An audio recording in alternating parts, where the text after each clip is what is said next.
Papunta na ako sa departure area going Hong Kong. First time kong lalabas ng bansa bilang turista, kaya kinakabahan ako sa immigration ngayon. Bawal pala mag-video doon, kaya nung time ko na, inabot ko lang yung passport, tapos tiningnan niya. Yung unang tanong niya sa akin, OFW ka ba? Sabi ko, opo, pero sa Singapore. Sabi niya, kararating mo lang kahapon ah. Patingin nga ako ng itinerary mo. Yung sunod niya na tanong, saan ang punta? Kailan ang balik? Ilang araw ka doon?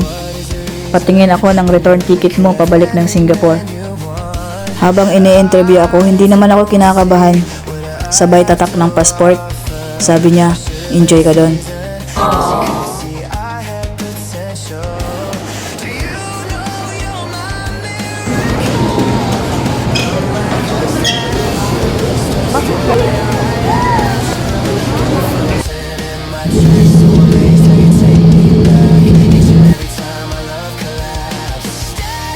Halos isang oras din yung delay ng flight, kaya nakatulog ako.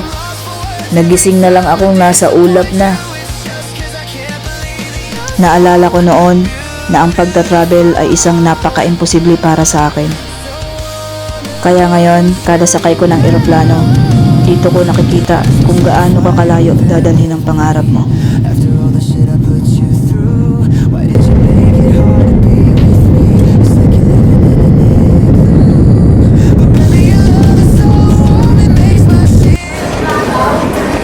Sinusundan ko lang yung tao. Hindi ko alam kung saan ako dito. Pero lalabas na ng immigration. So, let's go. I-claim pa ako ng luggage ko. Sasakay pala ng train papunta ng immigration. And going to immigration this one. Wala ako na idea dito, sinusundan ko lang yung tao. Kasi lahat naman yan sila yung mga baggage. Kaya ba yung way ng visitor at saka yung working? I'm going to customs 8. Kaya ko na to ng solo. Hindi ko na kailangan pati anino mo. Kaya ko na to.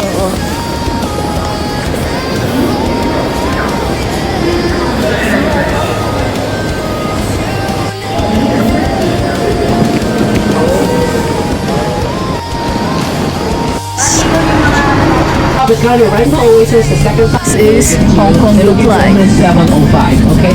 It's gonna be. Thank you, Lord. Thank you so much. Ang tagal natin pinag-uusapan ko. Sabi ko sa'yo, bigyan mo ako ng chance. And this is it. That's happening. Thank you, Lord. Thank you so much. I love you, Mom.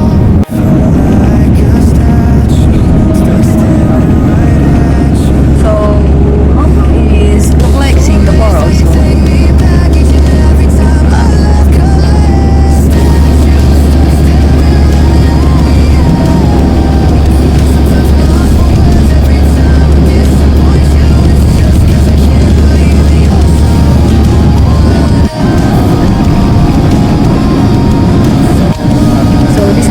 Going to my hotel. They dropped me first because my hotel is nearer to the airport.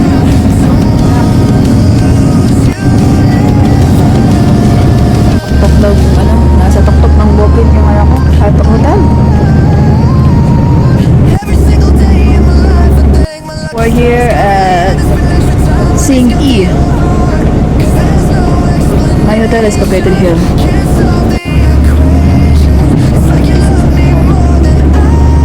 This is my hotel. Rambler Card. Ay! Tapos pang check-in ko. Kakain muna ako dito.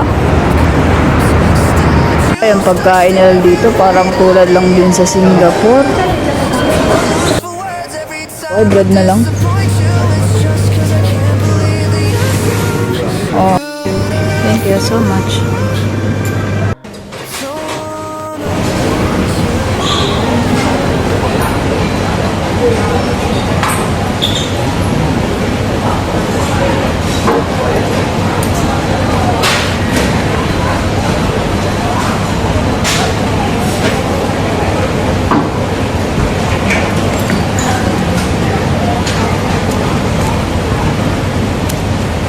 My check-in time is 2 p.m. Now I have to check in earlier because tatain na ako. Aray mo.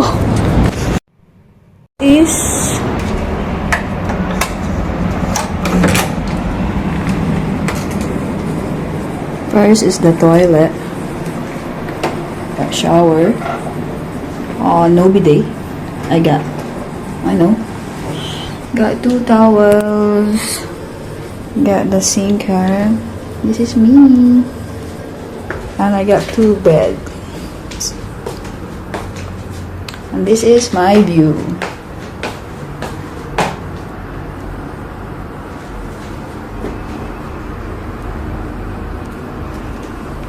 I have my fridge,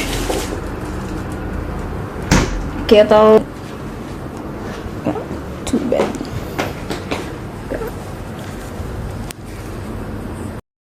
Napakalawak ng mundo para manatili ako sa comfort zone ko. I should go and try and see how far I can go and see what I can do in this life.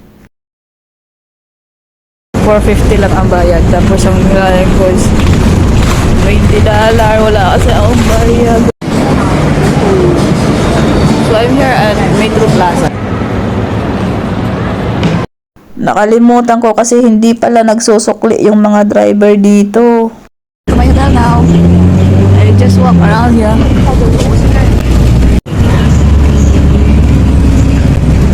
Ang galing lang. Kung saan ka bumaba, doon ka din sasakay pabalik. Hindi mo na kailangan tumawid. This one is my hotel. Just realize, hindi ka mawawala dito. Google Map is the key.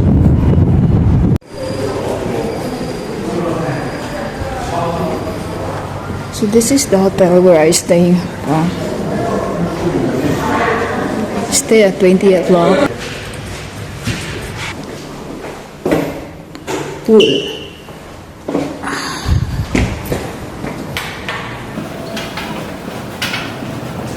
Take my heart, don't break it.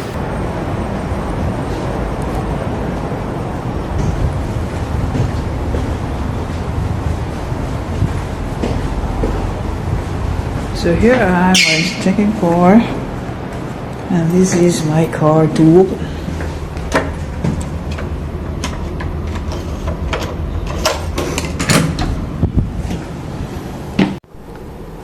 Look at my clothing. Wala kasi akong kasama. Walang tagayos ng gamit ko.